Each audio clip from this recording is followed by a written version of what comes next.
ठीक है ना। अब इसमें ना जैसे अपन चेक करेंगे, जैसे डिसोसिएशन होता है या एसोसिएशन होता है, तो जैसे मान लो अपन ऐसे लिख लें अपन कि भाई PCl5 है मेरे पास, ये डिसोसिएट होके PCl3 + Cl2 बनाता है। इसके लिए 1 अपन को गिवन है, ये 0, ये 0, ये x और ये x और ये 1 - x होता है। तो PCl5 जो होता है ना, इसका नॉर्मल मॉलिक्यूलर मास कितना होता है, तो अपन कहेंगे भाई normal molecular weight is equal to होता है 208.5। ये इसका नॉर्मल मॉलिक्यूलर वेट है। अपन ने ऐड कर लिया 5 Cl और 1 फास्फोरस, ठीक है। आफ्टर डिसोसिएशन, अब डिसोसिएट होगा तो मॉलिक्यूलर वेट जो होगा ना, ऑब्जर्व्ड बोलेंगे या मतलब आप एबनॉर्मल बोल दो, नॉर्मल, जो मर्जी चाहे बोल दो, that will be equal to अपन कहेंगे मॉलिक्यूलर वेट 208.5 डिवाइडेड बाय, अब एबनॉर्मल मॉलिक्यूलर वेट में ये आ जाएगा 1 + x।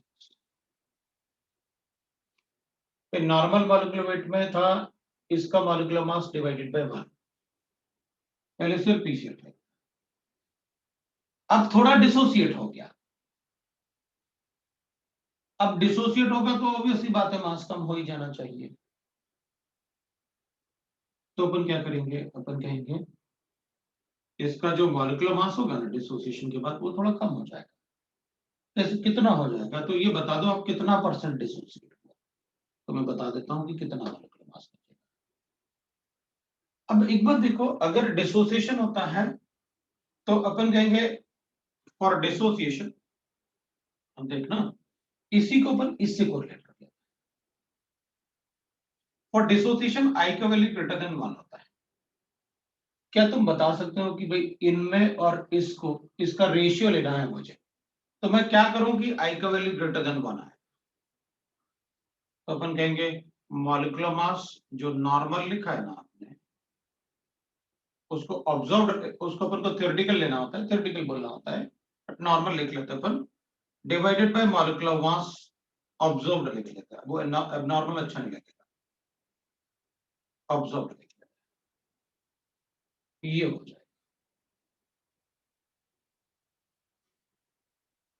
दैट इज, तो ऑब्जर्व्ड और नॉर्मल मॉलिक्यूलर मास अपन ऐसे बता सकते हैं, तो ये बड़ा होगा इससे, आई का वैल्यू ग्रेटर देन 1, मतलब मॉलिक्यूलर वेट से भी मैं आई का वैल्यू बताऊंगा कि आई का वैल्यू कितना होगा, वो मैं मॉलिक्यूलर मास से भी कैलकुलेट करके बता सकता हूं,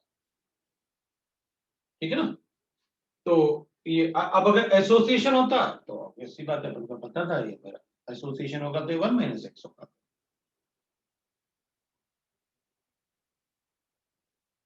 तो फिर मॉलिक्यूलर मास आई की वैल्यू बढ़ जाएगा, क्योंकि उस केस में अगर एसोसिएशन हुआ तो observe molecular mass will be greater than normal. तो ऐसे अपन मॉलिक्यूलर मास भी बता सकते हैं कि भाई आपको ये पता चल गया ये नॉर्मल और एबनॉर्मल मॉलिक्यूलर मास हम कैलकुलेट कैसे करते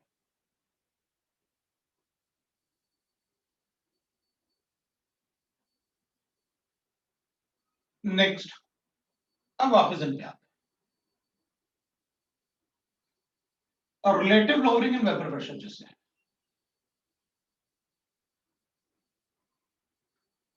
तो अपन कहते हैं भाई relative lowering in vapour pressure का मतलब हो गया कि वेपर प्रेशर में कितना डिक्रीज हुआ और divided by initially peer solvent का कितना है, पी नॉट पीयर सॉल्वेंट है, पीएस सॉल्यूशन है। तो अपन क्या करेंगे, एक प्योर सॉल्वेंट है, ये प्योर सॉल्वेंट पर्टिकुलर टेम्परेचर पर T डिग्री सेंटीग्रेड, अब यहां पर इसका vapour pressure P not given है अपन को, यहां पर vapour on addition of solute, addition of solute, जब अपन इसमें सॉल्यूट ऐड करेंगे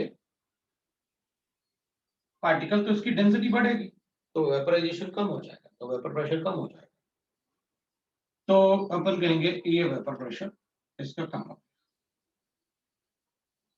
तो सॉल्यूट अपन ने बी ऐड किया तो वेपर प्रेशर ये नॉन वोलेटाइल है। तो जब अपन ऐड करेंगे तो ऑब्वियस सी बात है यहां जो वेपर प्रेशर होगा दैट ये जो वेपर्स होंगे ये तो लिक्विड है,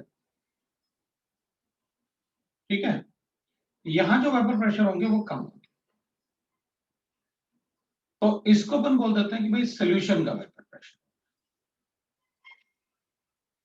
तो अपन कहेंगे अच्छा तो जितना ज्यादा सॉल्यूट ऐड करेंगे उतना कम ये वेपर प्रेशर हो जाना चाहिए सोल्यूशन का। तो डिक्रीज इन वेपर प्रेशर कितना हो गया? Decrease in vapour pressure delta P that will be equal to P A not, तो मैक्सिमम था माइनस पी एस हो जाएगा, ये लोअरिंग इन वेपर प्रेशर हो। तो आप जितना ज्यादा सॉल्यूट ऐड करोगे उतना कम वेपर प्रेशर हो जाएगा इसका। तो इसका मतलब है कि जितना ज्यादा इसमें सॉल्यूट होगा तो मोल फ्रैक्शन ऑफ सॉल्यूट जितना ज्यादा होगा उतना ज्यादा वेपर प्रेशर डिक्रीज होगा। हाँ तो आपने यही तो लिखा हुआ है P A not minus P S is equal to X B into P A not, lowering in vapour pressure. मतलब ये डेल्टा पी जो डिफरेंस है that will be directly proportional to mole fraction of solute. हमें एक constant चाहिए था, तो जब तक टेम्परेचर कांस्टेंट है वेपर प्रेशर कांस्टेंट है, हमने उसमें पी ए नॉट डाल दिया, ये हो गया lowering in vapor pressure. That will be directly proportional to the mole fraction of solute, P naught the constant. ठीक है, तो इसको ही हमने क्या कर दिया व्हाट इज रिलेटिव, तो अपन कहेंगे decrease divided by the total vapour pressure of the pure solvent, that is relative हो गया, रिलेटिव मतलब ratio, therefore relative lowering in vapor pressure is equal to PA naught minus PS divided by PA naught is equal to X, ये आ गया।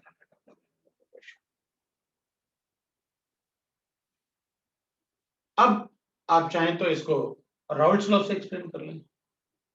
Raoult's law के हिसाब से vapour pressure of any solution will be directly proportional to mole fraction of solvent. तो अपन कहते हैं कि भाई PS will be equal to PA naught into X A, और एक्स ए को अपन लिख सकते हैं 1 minus X B into 1 minus X B. इसको रीअरेंज कर लेते हैं तो P A not minus P S will be equal to P A not into x B आ गया। लो भाई यही आ गया, राइट। तो अपन सबको पता है, आप चाहे ऐसे लिखो या ऐसे लिखो, अपन दोनों ही तरीके से बता। मोल फ्रैक्शन ऑफ सॉल्यूट अपन को पता है NB upon NA plus N. For dilute solutions अगर क्वेश्चन में मेंशन्ड है तो अपन एनबी को इधर डिनोमिनेटर से एनबी को नेग्लेक्ट कर सकते हैं as compare to NA, but वो गिवन होना चाहिए फॉर डाइल्यूट सॉल्यूशंस। अपन इसको ऐसे कर सकते हैं for dilute solutions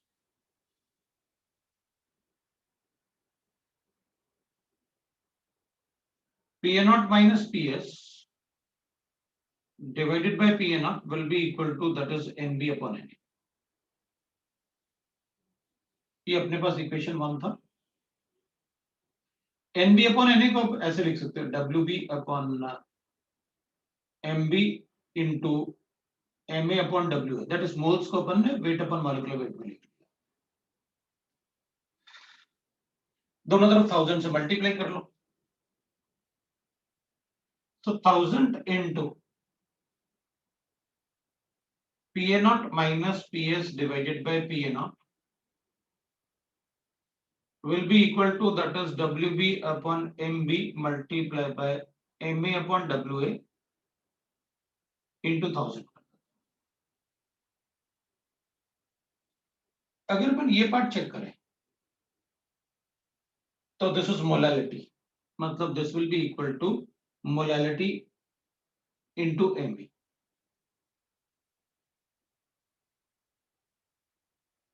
into MV बचेगा, ये बचेगा।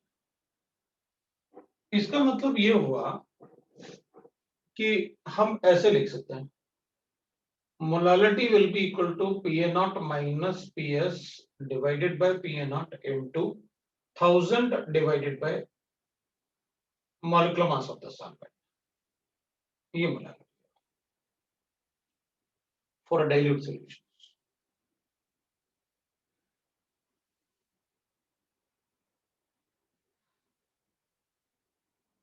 तो अब इसकी जगह अपन ये भी लिख सकते हैं, अगर डाइल्यूट सॉल्यूशन गिवन है तो NB upon Na, PA naught minus PS divided by, ये अपन लिख सकते हैं, ये relative lowering and vapour pressure था। बस इसको ऐसे कर, for all solution from equation 1। देखो अगर हम इस इक्वेशन 1 को रीअरेंज करके ऐसे लिख सकते हैं,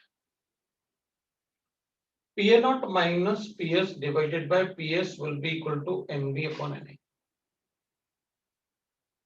यहां मैंने कुछ भी नेगलेक्ट नहीं किया,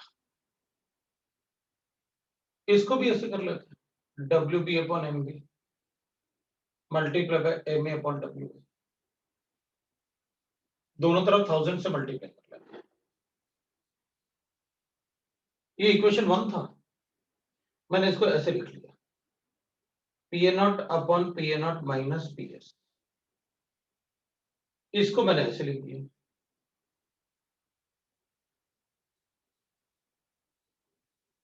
ठीक है, फिर मैंने इसको क्या किया, इधर अपन इसको क्या लिख सकते हैं, 1 प्लस NB अपॉन Na। 1 को मैं उस तरफ ले जाता हूं, तो 1 को उधर लेके जाऊंगा तो I get that PA naught minus, है ना, 1 में मल्टीप्लाई ऐसे 1 upon PA naught minus PS, -1 is equal to आ जाएगा अपने पास कितना, -1 इज इक्वल टू आ जाएगा अपने पास Na अपॉन N। इसको इधर ले जाओ, PA naught तो कैंसिल हो गया, अपने पास ये बचा,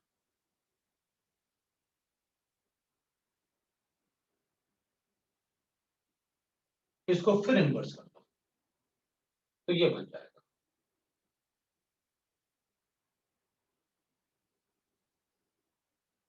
पर यहां आपने कुछ निगलेक्ट नहीं किया ना, यहां आपने डाइल्यूट सॉल्यूशन लिखा था, तो डाइल्यूट सॉल्यूशन के लिए क्या होता है, फॉर डाइल्यूट सॉल्यूशंस तो अपन कहते हैं Na is very large as compare to N, तो अपन ने निगलेक्ट किया था ना, यहां से NB को निगलेक्ट कर लेते हैं तो NB अपन ने किया, इधर अपन ने कुछ भी निगलेक्ट नहीं किया। इसका मतलब है सारे कैलकुलेशन में अपन यही यूज करेंगे, सारे कैलकुलेशन में अपन यही इक्वेशन यूज करेंगे, लेकिन अगर क्वेश्चन में relative lowering in vapour pressure की बात हुई तो ये रिलेटिव तो नहीं, क्योंकि रिलेटिव होता है PA naught minus PS divided bye pure solvent के रिस्पेक्ट में होता है relative lowering in vapour pressure, ये प्योर सॉल्वेंट के रिस्पेक्ट में। तो अपन कहेंगे ये relative lowering in vapour pressure नहीं है, relative lowering in vapour pressure ये है या फिर ये है। अगर डाइल्यूट सॉल्यूशन है तो ये रिलेटिव लिखेंगे अपन ऐसे, और अगर डाइल्यूट नहीं है तो अपन या तो इससे पूरा कैलकुलेशन करो या फिर आप इसको यूज कर सकते हो, अगर रिलेटिव नहीं, इसको भी अपन मोलालिटी के फॉर्म में लिख सकते हैं कि this is nothing but molality, तो अपन लिख सकते हैं भाई molality will be equal to, that is कितना आ गया अपने पास, ये लिख लेंगे अपन, that is PA naught minus PS divided by PS into 1000 divided by, ये वेपर प्रेशर, मतलब मुझे अगर इसका वेपर प्रेशर गिवन है और इसका वेपर प्रेशर गिवन है, तो मैं ये बता सकता हूं कि आपने कितना कॉन्सेंट्रेशन लिया था सोल्यूशन, इसमें सोल्यूट का मोलालिटी कॉन्सेंट्रेशन कितना है वो मैं बता सकता हूं, क्योंकि पी ए नॉट गिवन है, पी एस गिवन है, मॉलिक्यूलर मास ऑफ सॉल्वेंट मुझे बताने की जरूरत नहीं, आप बस बता दो कौन सा सॉल्वेंट है, मॉलिक्यूलर मास में खुद कैलकुलेट कर। ठीक है, इसको मैं ये भी लिख सकता हूँ एमबी अपॉन एन, तो molality will be equal to MB upon N into 1000 divided by M. अगर मैं दोनों को टोटल मोल से डिवाइड कर दूं तो मोल फ्रैक्शन लिख लो, X B upon X, X से मतलब किसी एक का मोल फ्रैक्शन भी गिवन है तो भी मोलालिटी, मतलब मान लो आपने कहा मेरे पास the mole fraction of ethanol in water is 0.2,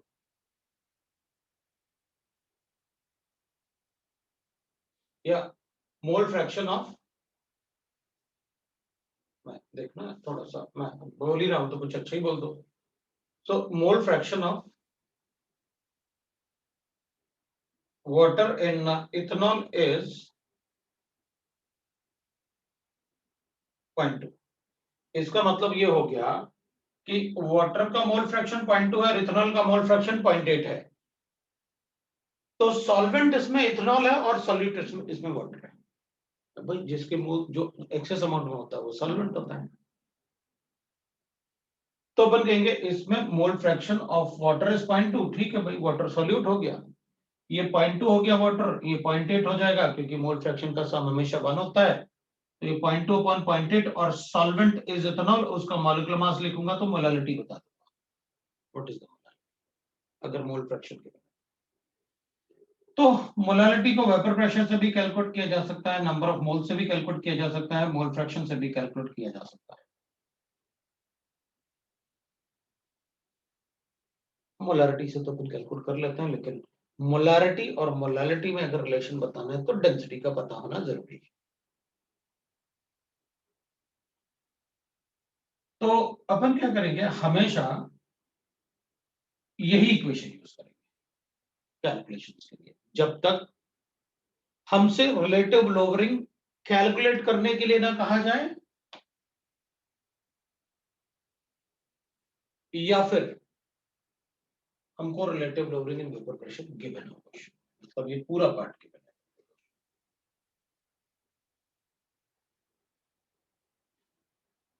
तो molarity is equal to, molarity और मोलारिटी में रिलेशन अपन को पता है, molarity into 1000 density of the solution minus molarity into molecular mass of the solute, ये रिलेशन होता है between the molarity and molarity. ये सारी इक्वेशन अपन को पता, तो vapour pressure, relative lowering vapour pressure पर कैलकुलेट करें। Vapour pressure of solution is always less than the vapour pressure of pure solvent, solution का वेपर प्रेशर हमेशा कम होगा प्योर सॉल्वेंट से अगर आपने नॉन वोलेटाइल सॉल्यूट ऐड किया है तो, ये हमेशा आपको बता रहे हैं। ये आपका रिलेटिव लोअरिंग वेपर प्रेशर है। अब इसमें छोटे छोटे क्वेश्चन बना लूंगा और आपसे क्वेश्चंस पूछ लूंगा। अब मान लो मैंने आपसे कहा कि मेरे पास यहाँ पर 200 ग्राम वाटर है, मतलब ऐसे अपन को क्वेश्चन बनाने के लिए, ऐसे फ्रेम करने के लिए बोल दिया कि भाई क्वेश्चन फ्रेम करो, 200 ग्राम वाटर है और इसमें 3 ग्राम यूरिया डाल दिया,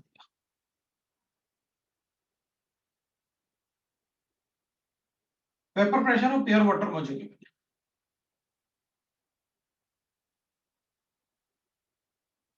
ये कैलकुलेट करो, हो गया। तो आपने कहा था सारे कैलकुलेशन इससे करना,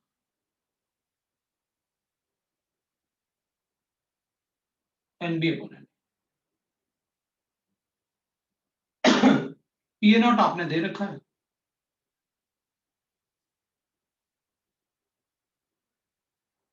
ये W B upon M B, W divide by लो भैया, इसको उधर लेके जाओ, पीएस पूछा है कर ले।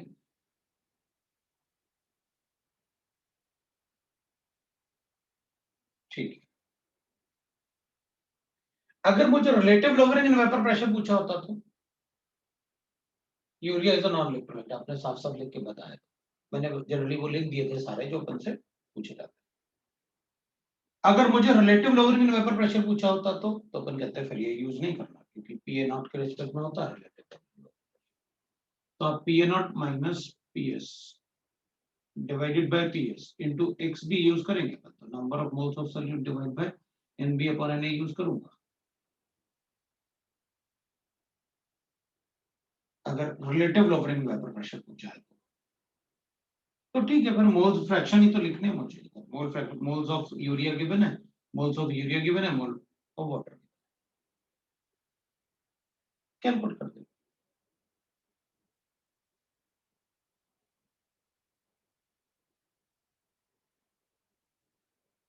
हो गया रिलेटिव लोअरिंग। सर हाँ बोलो। सर फिर मतलब वहाँ अगर मेंशन करेगा डाइल्यूट सॉल्यूशन तभी वो दूसरा वाला फॉर्मूला यूज करेंगे। बिल्कुल, मैंने तो यही कहा तुमसे और अपन यही करेंगे। जब तक अपन को कहा ना जाए कि वो डाइल्यूट सॉल्यूशन है तब तक अपन उसे यूज नहीं करेंगे, ठीक है। तो इस टाइप से अब जैसे मैंने आपको इसको W B upon M B कर दिया, लिखा हुआ है इसको, तो नहीं बना। अब मैं आपसे मोलालिटी भी कैलकुलेट करने के लिए बोल देता, भाई बताओ अब इसके बाद मोलालिटी भी बताओ इसकी। मोलालिटी क्या बताना, मोलालिटी में ये अपन को गिवन है, वेट गिवन है, मोलालिटी तो आ ही जाएगा, कुछ कैलकुलेट करने की जरूरत ही नहीं। वेट ऑफ सॉलिड गिवन है, वेट ऑफ सॉल्वेंट गिवन है, तो मोलालिटी कैलकुलेट करेंगे। That is relative lowering.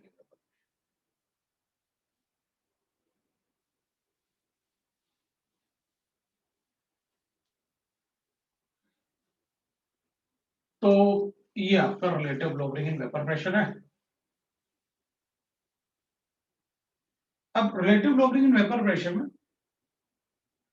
अगर कोई इलेक्ट्रोलाइट होगा तो इसका ध्यान रखना, अगर ये इक्वेशन यूज करोगे तो कहां मल्टीप्लाई करना है, और अगर ये इक्वेशन यूज करोगे तो अपन को सीधा सीधा पता है यार, कोई अपन को प्रॉब्लम नहीं। सोल्यूट ही अफेक्ट करता है इलेक्ट्रोलाइट, तो एन बी अपॉन एन लिखा था अपन ने, तो इसमें तो सीधा इससे ही मल्टीप्लाई खत्म। Vapour pressure is not a colligative property, relative lowering in vapour pressure is a colligative, boiling point is not a colligative property, elevation and boiling point is a colligative property. तो वो colligative properties क्या होते हैं, ये चार। और relative lowering in vapour pressure को अपन एक्सपेरिमेंटली कैलकुलेट कर सकते हैं, relative experimental calculation for relative lowering और relative lowering in vapour pressure. अब एक्सपेरिमेंटल वेरिफिकेशन मतलब अगर अपन करेंगे तो उसको अपन ओस्टोल वॉल्कर मेथड बोलते हैं, वॉल्कर मेथड, ठीक है भाई। ओस्टोल वॉल्कर मेथड अपन कहेंगे दैट इज, अपन को एक बात पता है, अगर मेरे पास कोई सोल्यूशन है,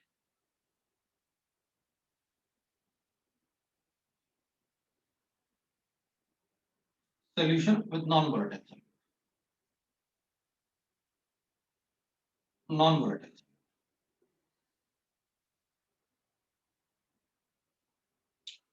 इसमें इसका वेपर प्रेशर पीएस होगा, और मेरे पास इसी का प्योर सॉल्वेंट भी है, ये प्योर सॉल्वेंट, इसका वेपर प्रेशर मुझे पीए, हम सबको पता है ये ज्यादा होगा इससे, अगर सेम लिक्विड है दोनों में तो एट सेम टेम्परेचर, ठीक है। तो अपन क्या करेंगे, हम इसको थोड़ा अच्छा सेटअप बना लेंगे।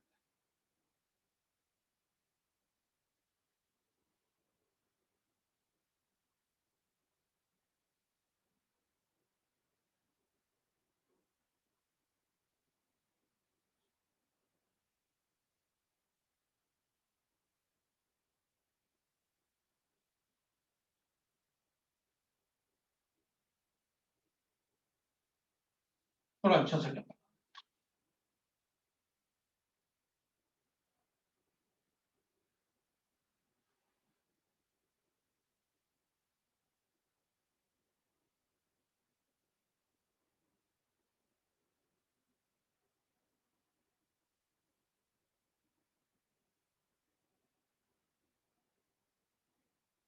मैंने वाटर ले लिया इसमें,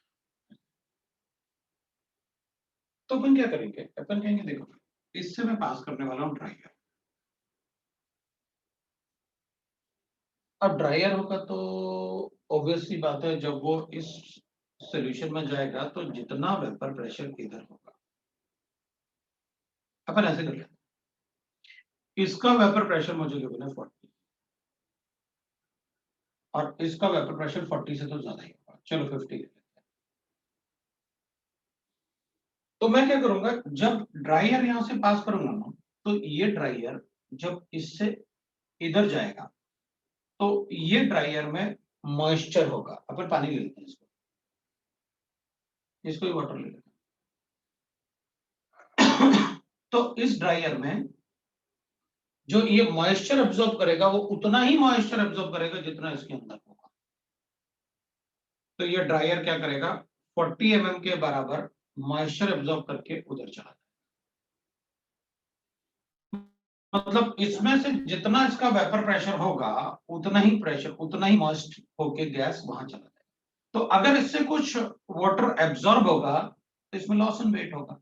और लॉस इन वेट अपन क्या करेंगे भाई, पहले से अपन को पता था कि इसका कितना वेट है, वाटर बल्ब ये सब अपन को वेट पहले से पता था। तो इसमें अपन कहेंगे loss in wait,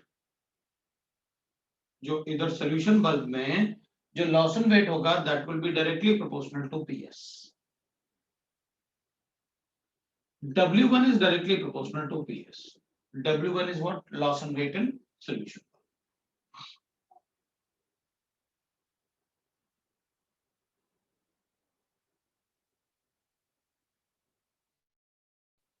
Solution bulk. What W1? That will be directly proportional to PS. ठीक है। अब इसके पास जब ये ड्रायर इधर आएगा तो इधर क्या करेगा, कोई भी ड्रायर जितना इधर वेपर प्रेशर होगा उतना ही लेके उधर जाता है, आगे आगे वाले बल्ब में जाता है। इधर 40 था तो 40 लेके आया, इधर आया तो इधर अपन कहेंगे अच्छा इधर तो वेपर प्रेशर ज्यादा है। अगर वेपर प्रेशर ज्यादा है तो अगर मान लो ड्रायर इससे पास नहीं करता, सिर्फ इससे पास करता, तो कितना मॉइस्चर लेके जाता है, 50 के बराबर लेके जाता है। हाँ, तो जब यहां से आ रहा है तो 40 पहले से है उसके पास, तो यहाँ कितना और ले सकता है। कोई भी ड्रायर जब किसी बल्ब को छोड़ेगा तो उसके पास उतना ही मॉइस्चर या उतना ही प्रेशर, उतना ही सॉल्वेंट कंटेंट होगा जितना उसमें वेपर प्रेशर होगा। तो यहाँ से जो ड्रायर जा रहा होगा उसके प्रेशर कितना होगा उसका, तो अपन कहेंगे उसमें मॉइस्चर 40 होगा। तो जब इसको लीव करेगा तो अपन कहेंगे 40 तो पहले से लेके आया था तो कितना और लिया होगा, 10 और लिया होगा। इसका मतलब है आप ये कह रहे हो कि loss in weight of this bulb will be directly proportional to PA0 minus PS।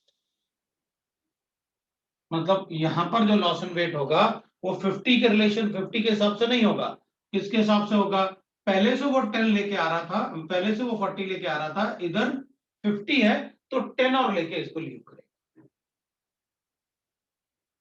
तो loss in weight of solution bulb will be proportional to the difference in the vapour pressure, क्योंकि यहां पर फिर वो और थोड़ा सा सैचुरेट होगा, यहां कंप्लीटली सैचुरेट नहीं होगा, इधर कंप्लीटली सैचुरेट होगा।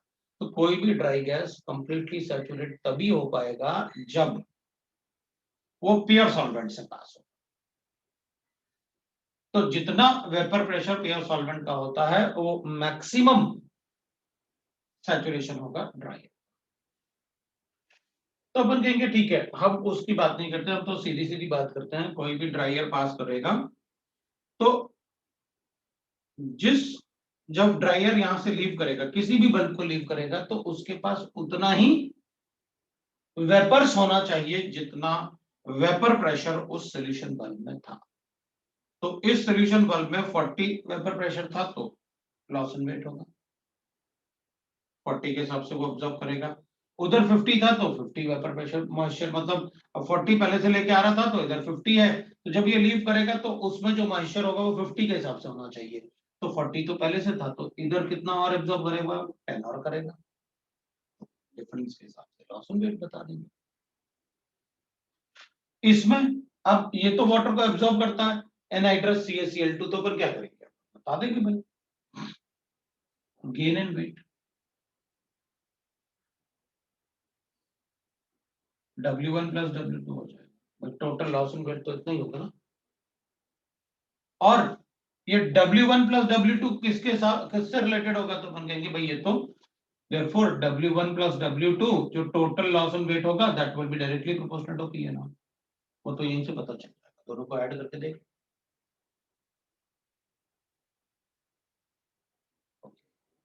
तो अपन क्या करेंगे, अपन कहेंगे कि जो पोस्टल वॉल्कर मेथड है वो सिर्फ अपन को ये बता रहा है ड्राई एयर पास करके कि इसने भी तो अपन को यही बताया कि PS is vapour pressure of solution, PA0 is vapour pressure of pure solvent. PA0 हमेशा बड़ा होगा PS से, नॉन वोलेटाइल सॉल्यूट ऐड करोगे तो इसके डिफरेंस को अपन क्या कहेंगे, दैट इज लो ब्रेकिंग। ये तो अपन पहले भी बना है, तो अपन लिख सकते हैं PA0 minus PS divided bye PA0 will be equal to mole fraction of solute, ये तो अपन को पता है।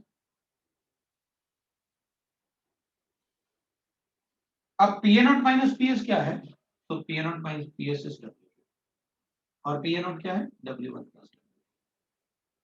लो अकॉर्डिंग टू द रिक्वायरमेंट मैं इन दोनों को भी डायरेक्टली कोरिलेट कर सकता हूँ, इनको भी डायरेक्टली कोरिलेट कर सकता हूँ। मतलब मैं जब मेरी मर्जी होगी भाई क्या क्वेश्चन में गिवन है उसके हिसाब से मैं इनमें से किसी को भी यूज कर सकता हूँ। अगर मुझे ये दोनों डाटा गिवन है इन दोनों को यूज कर लूंगा, इन दोनों का डाटा गिवन है इन दोनों को use depending on the data अपन बता देंगे। यहाँ पर वाटर है तो कोई भी डिहाइड्रेटिंग एजेंट ले सकते हैं, जरूरी नहीं है कि यही है, कोई भी डिहाइड्रेटिंग एजेंट ले लें और क्वेश्चन सॉल्व कर लें। तो ये आपका relative lowering in vapour pressure, ठीक है। तो इस टाइप से अपन से क्वेश्चन पूछ सकते हैं और आप इस टाइप से क्वेश्चन सॉल्व कर देना, और कभी कभी मतलब और क्वेश्चन अपन कर सकते हैं, बट ये थी राइट। अब ऐसे भी हो सकता है कि भाई मेरी मर्जी, मैं तो कहूंगा मैं ऐसे लिखूंगा कि अब इसमें एग्जांपल अपन को क्वेश्चन शीट में मिल जाएंगे काफी सारे एग्जांपल, तो मैंने आपको समझा दिया, कोई डाउट है तो बोलो, otherwise you will get question in the sheet. ये पता है अपन को जिसमें वेपर प्रेशर कम होगा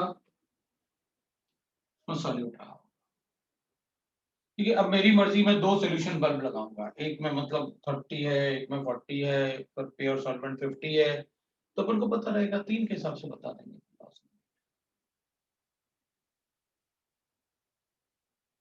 तो उस टाइप से, और इसमें अगर मोलालिटी पूछेंगे बताओ कितना कंसंट्रेशन है, तो मैंने आपको बताया how to correlate this with the molality, अभी बताया मैंने। तो उससे अपन कैलकुलेशंस कर सकते हैं। ये आपका relative lowering in vapour pressure. Elevation boiling point की बात,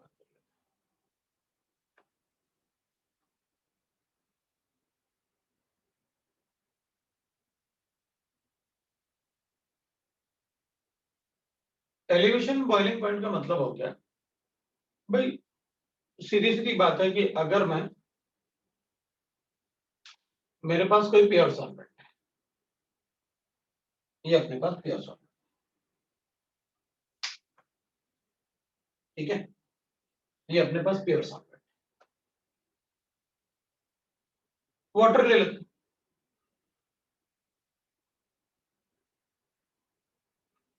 इसका बॉइलिंग पॉइंट अपन को पता है 100 डिग्री सेंटीग्रेड होगा। कभी कभी अपन को नॉर्मल बॉइलिंग पॉइंट लिख देता है, तो नॉर्मल बॉइलिंग पॉइंट का मतलब है कि भाई उसको कोई चेंज नहीं कर सकता, प्रेशर 1 एटमॉस्फेयर रहेगा और टेम्परेचर 100 डिग्री सेंटीग्रेड रहेगा वाटर के लिए। नॉर्मल बॉइलिंग पॉइंट का मतलब ही है 1 एटमॉस्फेरिक प्रेशर। तो कभी कभी क्वेश्चन में वो normal boiling point word use कर लेते हैं, तो हमेशा ध्यान रखना कि उसमें 760 mm ऑफ मर्करी अपन को प्योर सॉल्वेंट का वेपर प्रेशर ले लेना है, उसमें अपन को कोई दिक्कत नहीं। ठीक है, अब मान लो इसमें सॉल्यूट ऐड कर देते हैं, नॉन वॉलेटाइल सॉल्यूट, यूरिया वगैरह है। तो अपन कहेंगे भाई अब ये तो कॉन्सेंट्रेटेड सोल्यूशन हो जाएगा, इसका वेपराइजेशन मुश्किल हो जाएगा क्योंकि डेंसिटी सोल्यूशन की बढ़ गई, क्योंकि डेंसिटी सोल्यूशन का बढ़ गया। तो यहां पर जो वेपर प्रेशर होगा ना वो तो पी ए नॉट था, 100 डिग्री है तो 760 रहा होगा, लेकिन यहां पर अब जो बॉइलिंग पॉइंट होगा वो ग्रेटर देन 100 डिग्री सेंटीग्रेड होगा। तो यहां पर वेपर प्रेशर पीएस हो जाएगा। अगर इस पीएस को, क्योंकि अगर 100 डिग्री होगा ये, तो यहां पर वेपर प्रेशर पीएस होगा वो 760 के बराबर नहीं होगा, सॉल्यूट को ऐड करने से वेपर प्रेशर कम हो जाएगा। तो अगर अपन को फिर वेपर प्रेशर 760 बनाना है तो टेम्परेचर बढ़ा, टेम्परेचर बढ़ाऊंगा तो फिर इसका बॉइलिंग पॉइंट 100 से ज्यादा होगा। इसका मतलब है घर में जो अपन पानी बॉईल करते हैं, अगर रिवर वाटर होगा तो उसमें मिनरल्स कम होते हैं, तो वो जितना इजीली बॉईल हो सकता है उतना सी वाटर नहीं होगा। सी वाटर में मिनरल्स ज्यादा होते हैं, उसकी डेंसिटी ज्यादा होती है, मतलब सी वाटर का बॉइलिंग पॉइंट 100 से ज्यादा होगा अगर अपन प्योर वाटर की बात करें।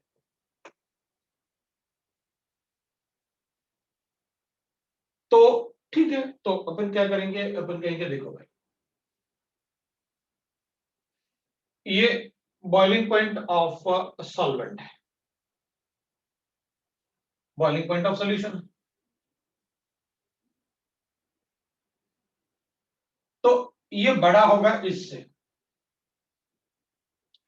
तो T of solution minus T of solvent ले लेते हैं, इसी को अपन डेल्टा टी एफ कहते हैं। और जितना ज्यादा सॉल्यूट ऐड करोगे उतना ज्यादा ये डिफरेंस आएगा, जितना ज्यादा सॉल्यूट ऐड करोगे उतना ज्यादा डिफरेंस आएगा। तो अपन इसको लिख लेंगे that will be directly proportional to what, जितना ज्यादा सॉल्यूट ऐड करोगे उतना ज्यादा डिफरेंस, मतलब उतना ज्यादा molality, molality is independent of temperature ना, इसलिए अपन मोलैलिटी टर्म ले रहे हैं। तो अपन डेल्टा टीएफ लिख लेंगे,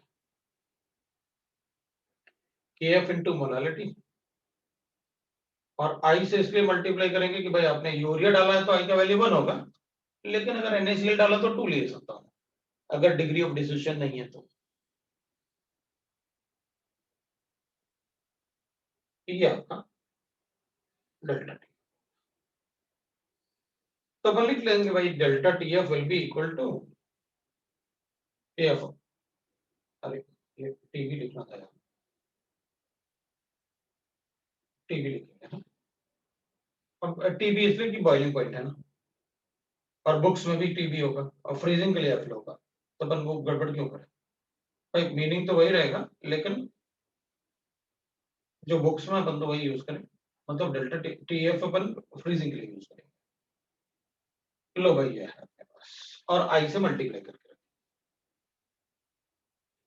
अब देख एक बात है, जैसे इसमें अपन कहेंगे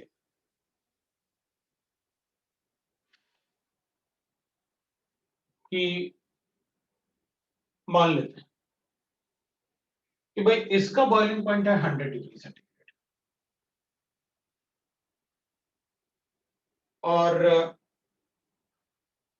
इसका बॉइलिंग पॉइंट है, मतलब अपन एक एग्जांपल ले रहे हैं, ठीक है, झगड़ेंगे नहीं अपन कि नहीं नहीं आपने ऐसा क्यों कहा। इसका बॉइलिंग पॉइंट है 100 और अपन ने इतना सॉल्यूट ऐड किया कि 102 हो गया, तो अपन को तो ये डिफरेंस 2 मिल गया। पानी के लिए केबी अपन को पता था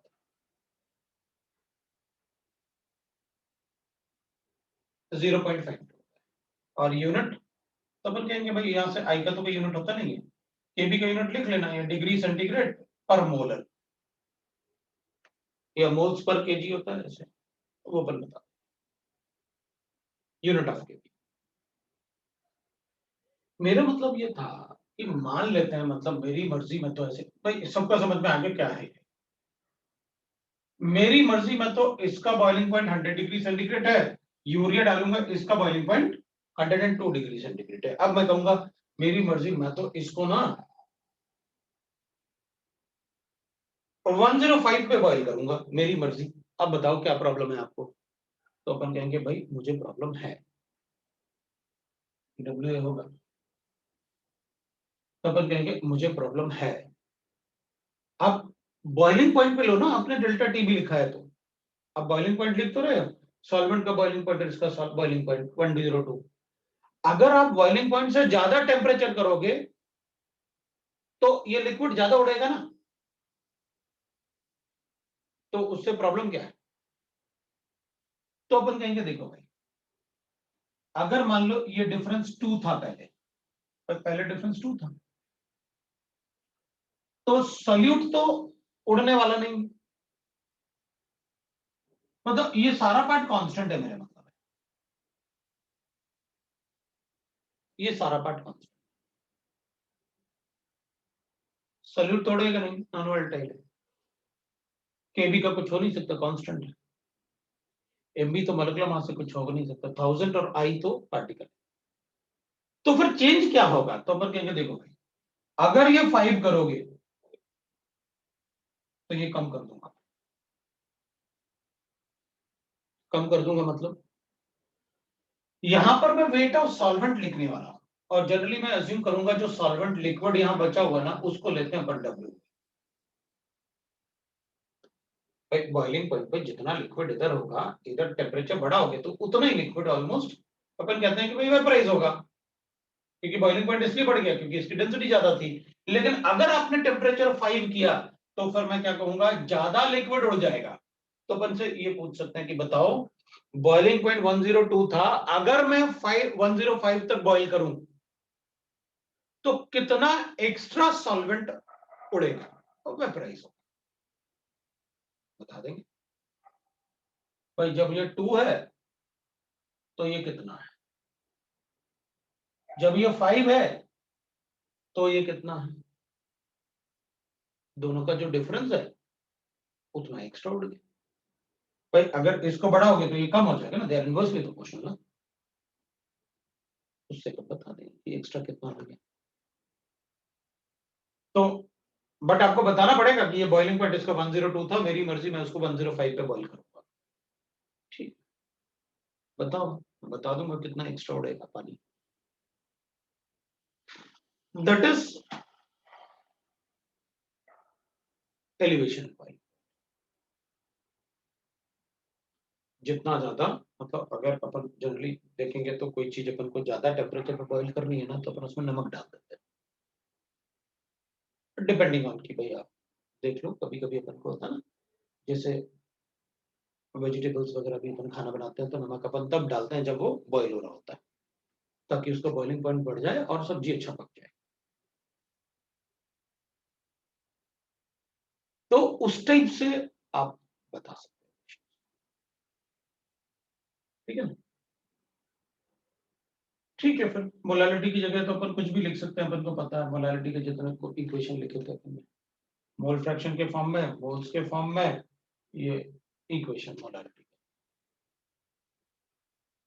तो अब सॉल्यूट क्या ऐड करना है, तो मोल्स ऑफ सॉल्यूट अपन को पता है, केबी जो होता है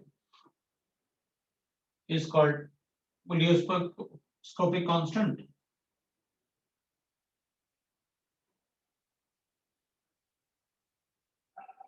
या मोलल एलिवेशन कांस्टेंट। मोलल मतलब 1 मोलालिटी होगा तो ये एलिवेशन के बराबर ही हो जाएगा,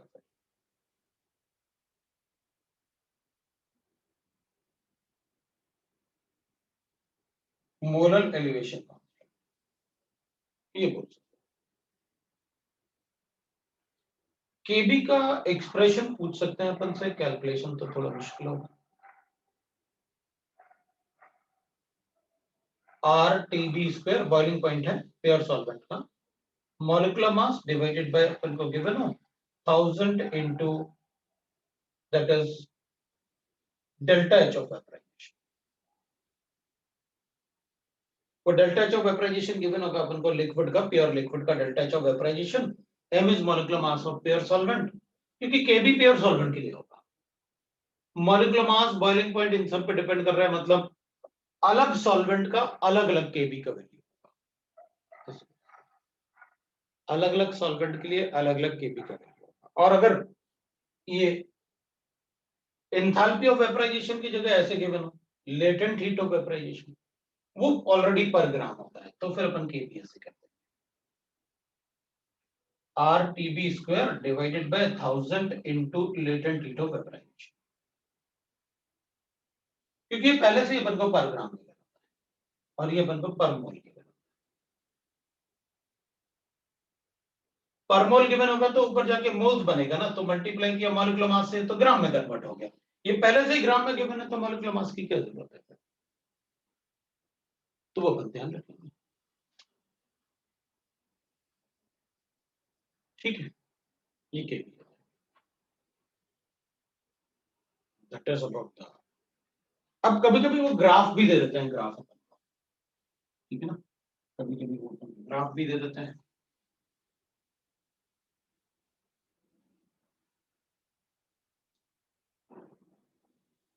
ग्राफ में अपन को ऐसे लिख देते हैं, वेपर प्रेशर वर्सेस टेम्परेचर, तो अपन को पता है सपोज दिस इज 1 एटमॉस्फेयर,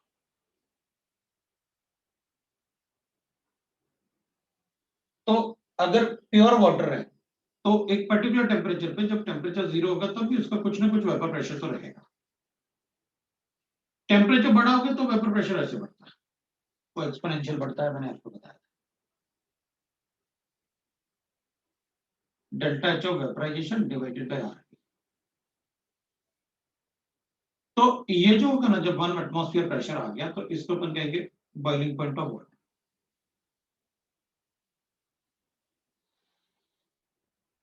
अब अपन को एक बात पता है, अगर उसमें कोई सॉल्यूट डाल दें तो वेपर प्रेशर तो डिक्रीज हो जाएगा।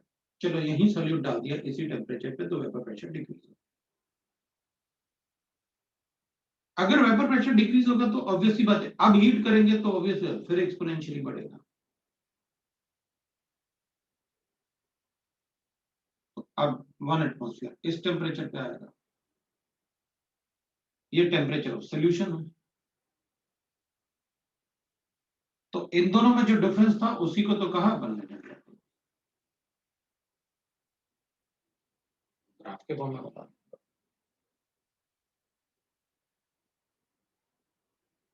नॉर्मल बॉइलिंग पॉइंट मतलब 760।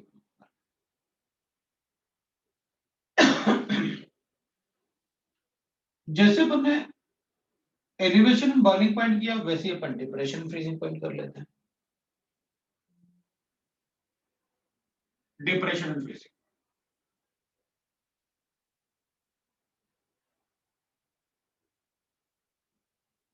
फ्रीजिंग पॉइंट का डिप्रेशन में अपन क्या करेंगे, अब अपन को पता है भाई, देखो प्योर सॉल्वेंट है, ठीक है, अगर प्योर सॉल्वेंट है तो उसका एक फ्रीजिंग पॉइंट होगा। अब उसका फ्रीजिंग पॉइंट होगा तो अपन ऐसे लिख लेंगे, जैसे वाटर ले लेते हैं, वाटर से अपन सबसे ज्यादा फेमिलियर है, तो चलो 0 डिग्री पे वो आइस में कन्वर्ट हो जाए तो फ्रीजिंग पॉइंट हो जाएगा अपने लिए सॉल्वेंट के लिए 0 डिग्री।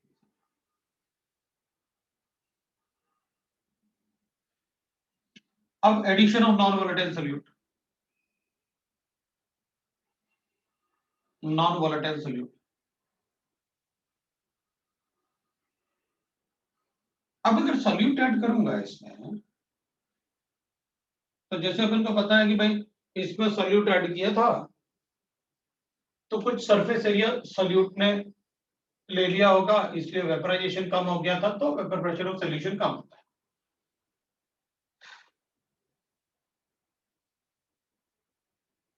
और जब अपन इसका फ्रीजिंग पॉइंट कैलकुलेट करते हैं तो इसमें सॉलिड और लिक्विड का इक्विलिब्रियम होगा, मतलब आइस और वाटर का इक्विलिब्रियम होगा, इसमें वेपर और लिक्विड का इक्विलिब्रियम यहां भी होगा, यहां भी होगा।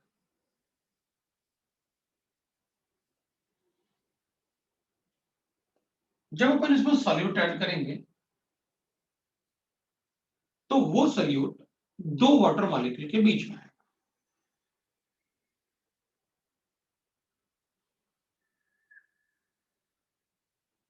तो इनके बीच का अट्रैक्शन कम हो जाएगा और वो लिक्विड बन जाएगा।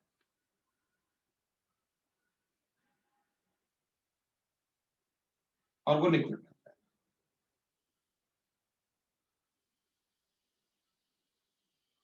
अगर वो लिक्विड बन जाएगा तो इसका मतलब है रिएक्शन अपने आप फॉरवर्ड शिफ्ट हो जाएगा जैसे ही आप सॉल्यूट ऐड करो। अब मैं चाहता हूं ये वापस सॉलिड में कन्वर्ट हो जाए, तो अपन कहेंगे आपको टेम्परेचर जीरो से, क्योंकि जीरो पे ही तो ऐड किया था, आपको टेम्परेचर जीरो से कम करना पड़ेगा। क्यों? क्योंकि अब अगर इन दोनों को पास लेके आना है, क्योंकि इसके आने से वो बीच में आ रहा है तो इनका अट्रैक्शन कम हो रहा है, तो आप टेम्परेचर को और कम करो ताकि ये और पास आए। भाई फ्रीजिंग इसका थोड़ी होता है, तो पहले से ही सॉल्व,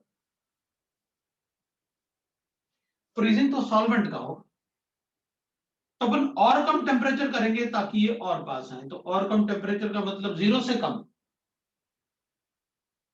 हाँ, तो T of solution is less than 0, तो वापस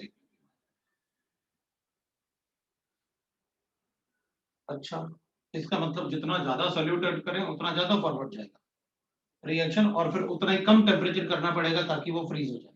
बिल्कुल, तभी वो मतलब हिमालयाज में ऐसे करते हैं ना, रोड पे अगर बर्फ आ जाए तो या तो वो रोड पे नमक डाल देते हैं, तो नमक डालने से मान लो वहां पर फ्रीजिंग पॉइंट -2 रहा होगा, तो नमक डालने से वहां पर -5 या -10 तक चला जाए, नमक डालेंगे तो -10 या -10 तक जाएगा। तो फिर वो अपन को ये पता रहेगा कि भाई पहले बगैर नमक के -2 पे फ्रीज हो रहा था बर्फ, तो नमक डालने से -10 तक तो फ्रीज नहीं, उतना नमक डाल देंगे, पर वो कैलकुलेशन से कर सकते हैं अपन कितना ऐड करें। ठीक है, तो ये तो मैंने देखा हुआ है कि भाई पहले अपन मतलब आइसक्रीम में भी नमक डालते थे ताकि वो -8 पे फ्रीज हो या -10 पे फ्रीज हो, ताकि अपन जब उसे बाहर निकालें तो वो जल्दी मेल्ट ना हो, क्योंकि पहले तो वो जीरो पे आएगा उसके बाद जाएगा वो मेल्टिंग पॉइंट पे।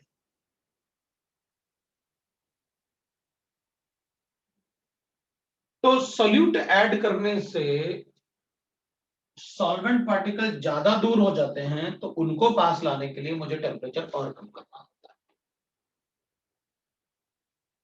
This difference is called depression freezing, freezing point कम कर।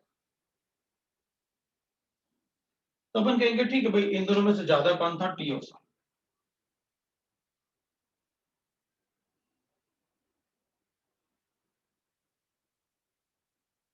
-T of solution is equal to delta T. अब सॉल्वेंट तो जीरो ही होगा और ये जीरो से कम है तो नेगेटिव होगा, तो ये ऑब्वियसली बात है। अगर मान लो ये -2 गिवन है और ये 0 गिवन है, तो -2 का मतलब मैं 2 ही लिख लूंगा, डेल्टा टी, तो डिफरेंस लेना है। जितना ज्यादा सॉल्यूट ऐड करोगे उतना ज्यादा डिप्रेशन। तो delta T will be equal to kf into m molality into r। अपन इसको ऐसे कर लेते, delta T F is equal to I into K F into molality होता है W B upon M B, multiply by 1000 divided by हो जाएगा W, ये मोलालिटी। तो ठीक है भाई, उसमें क्या है, मोलालिटी की जगह आप वेपर प्रेशर भी दोगे तब भी कैलकुलेट कर लूंगा, मुझे मोलालिटी का रिलेशन पता है वेपर प्रेशर के साथ, PA not minus PS divided by PS for all solutions multiply by 1000 divided bye MA, ये तो मुझे पता है। अब वेपर प्रेशर दे दो, वाटर का कितना है, इसका कितना है, मैं कैलकुलेट करके बता दूंगा व्हाट इज मोलारिटी। आप मोल फ्रैक्शन दे दो तब भी कैलकुलेट करके बता दो, अब कुछ भी दे दो कैलकुलेट करके बता दो। अब फिर वही कर, अगर मान लो इसका फ्रीजिंग पॉइंट, मान लो अपन कहेंगे इसका फ्रीजिंग पॉइंट -2 है, और अपन कहेंगे नहीं नहीं मेरी मर्जी, मैं तो उसे ना -5 पे फ्रीज करूंगा, बताओ क्या प्रॉब्लम है, कोई बात नहीं भाई। देखो ये फ्रीज मतलब इक्विलिब्रियम आ रहा था किस पे, -2। आप अगर टेम्परेचर और कम करोगे तो फिर लिक्विड ज्यादा सॉलिड में कन्वर्ट होगा ना, तो अपन कहेंगे देखो भाई ये वाला पार्ट तो कांस्टेंट है,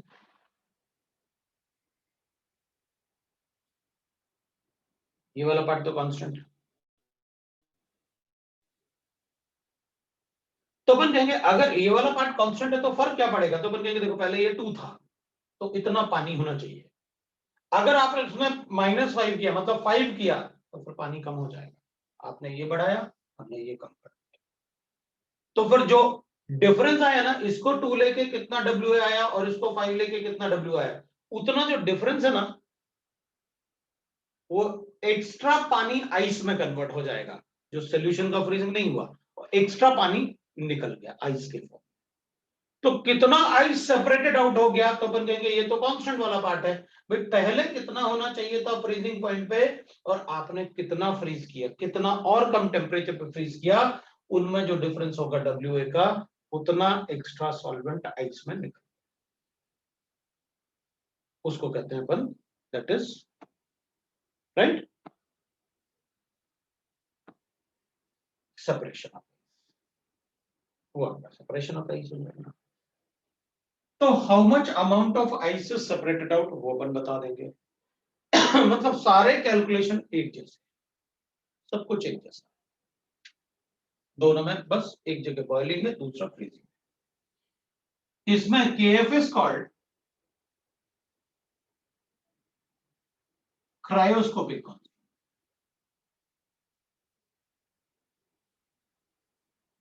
KF is called cryoscopic constant,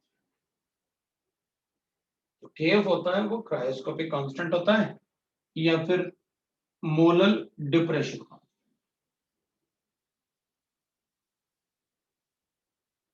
constant, ये हो जाएगा।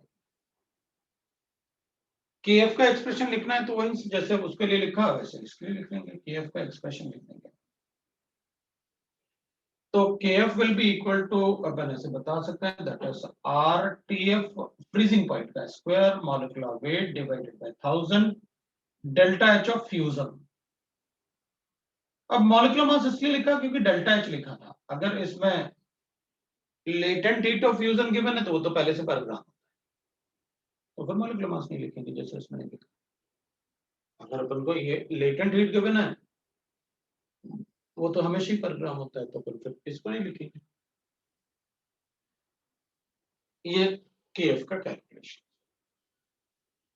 किस टाइप से अपन को KF कैलकुलेट करना है, किस टाइप से क्वेश्चन सॉल्व करने हैं, मैंने आपको बता दिया,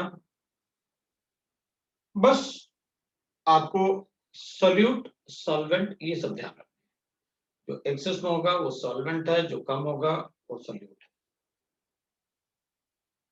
मैंने आपको बिल्कुल क्लियरली थीम बताया है क्या, क्वेश्चन कितना भी सॉल्व करो आप आई का ध्यान रखना और मोल्स ऑफ सोल्यूट ध्यान रखना, वो तो अपन कैलकुलेट कर लेंगे, वेट गिवन है तो अपन कैलकुलेट कर, मॉलिक्यूलर मास अपन से कभी कभी सॉल्वेंट ऐड करके मॉलिक्यूलर मास कैलकुलेट करवाएंगे और बताएंगे मॉलिक्यूलर फॉर्मूला बताओ, बता देंगे, तो इसको कैलकुलेट करते हैं, कभी कभी ऐसे होगा कि ये कैलकुलेशन आया अपने पास कि भाई इसमें ना ऐसे सल्फर है, ऐसे दे देंगे, कहेंगे एक्स का वैल्यू कैलकुलेट करो, डेल्टा टीवी गिवन होगा, मास गिवन होगा, वेट गिवन होगा तो अपन कहेंगे ठीक है, अब आई का वैल्यू तो 1 ही रहेगा, सल्फर थोड़ी डिसोसिएट होगा। केएफ अपन को गिवन होगा सॉल्वेंट का, तो अपन कहेंगे मॉलिक्यूलर मास कैलकुलेट कर लेते हैं। तो मॉलिक्यूलर मास मतलब इसका मास आ जाएगा, तो x का वैल्यू आ गया। मान लो मॉलिक्यूलर मास अपने पास 232 आया, तो डिवाइड बाय 32 करके आंसर बता दूंगा कितना। तो कभी कभी नियर बाय भी हो सकता है, अगर 1 पॉइंट ऐसे आ रहा है 1.95 आ रहा है तो उसे 2 लिख दें। तो ऐसे भी हो सकता है कि अननोन मॉलिक्यूलर फार्मूला पूछ लें अपन से, इसलिए मैंने आई का वैल्यू बताया था, molecular mass normal divided by abnormal. तो उस टाइप से क्वेश्चंस अपन से पूछ सकते हैं भाई, कैसे अपन राइट क्वेश्चंस कर सकते हैं इन relative lowering in vapour pressure, elevation boiling point, depression freezing point. अब अपना ऑस्मोटिक प्रेशर बचा, तो अपन ऑस्मोटिक प्रेशर को या ऑस्मोटिक प्रेशर को अपन नेक्स्ट टाइम पढ़ सकते हैं। नेक्स्ट टाइम अपना चैप्टर खत्म हो जाएगा फिर, तो आप थोड़ा सा इसके क्वेश्चन सॉल्व करो, क्योंकि नेक्स्ट टाइम तो फिर चैप्टर खत्म हो जाएगा अपना, तो क्वेश्चन तो बताने ही पड़ेंगे ना। तो नेक्स्ट टाइम में एरोमेटिक कंपाउंड अपन डिस्कस कर चुके हैं ना, एरोमेटिक कंपाउंड डिस्कस कर चुके हैं।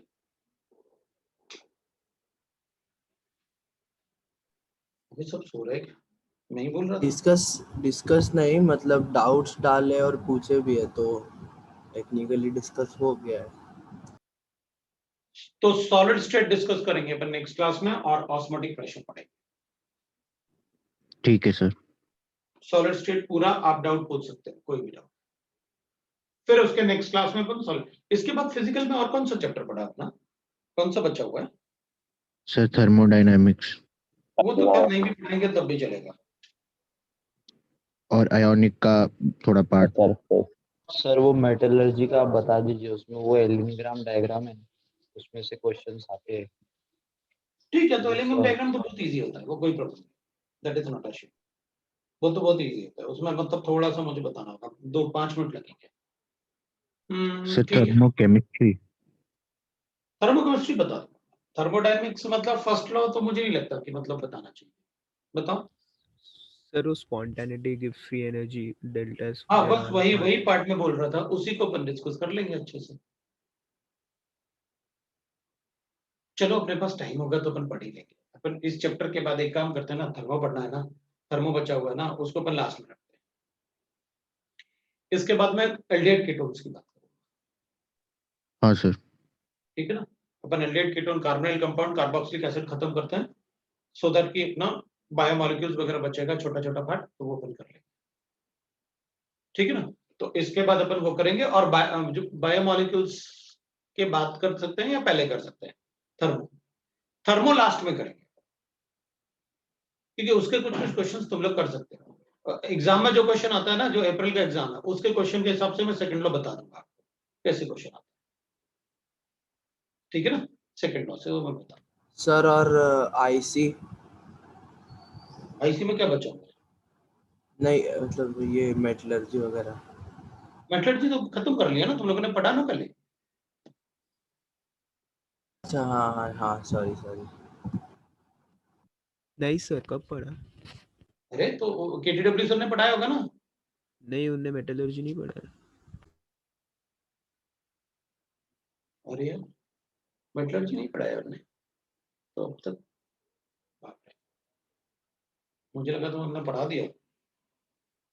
कोऑर्डिनेशन तो पढ़ाया ना। हाँ हाँ सर। ठीक है, तो मेटलर्जी ज्यादा टाइम नहीं लगेगा, कोई तुम लोगों को स्कूल में थोड़ी लिखना है, तब तो इतना जल्दी हो गया, कोई स्कूल में थोड़ी लिखना है, सीधी सीधी बात करो, क्वेश्चन कैसे सॉल्व करने हैं। लेकिन एक बात ध्यान रखना, इसको पढ़ने का मजा तभी आएगा जब तुम क्वेश्चन सॉल्व करो, हो सके तो आज ही सॉल्व करना है क्वेश्चन। ठीक है ना, चलो ठीक है, और ठीक है फिर है, मैं मेटलर्जी भी पढ़ा दूंगा। पहले अपन कार्बोनिल कंपाउंड और कार्बोक्सिलिक एसिड खत्म करते हैं, उसके बाद फिर मेटलर्जी पढ़ लेंगे, फिर थर्मो शुरू। ठीक है, हाँ सर।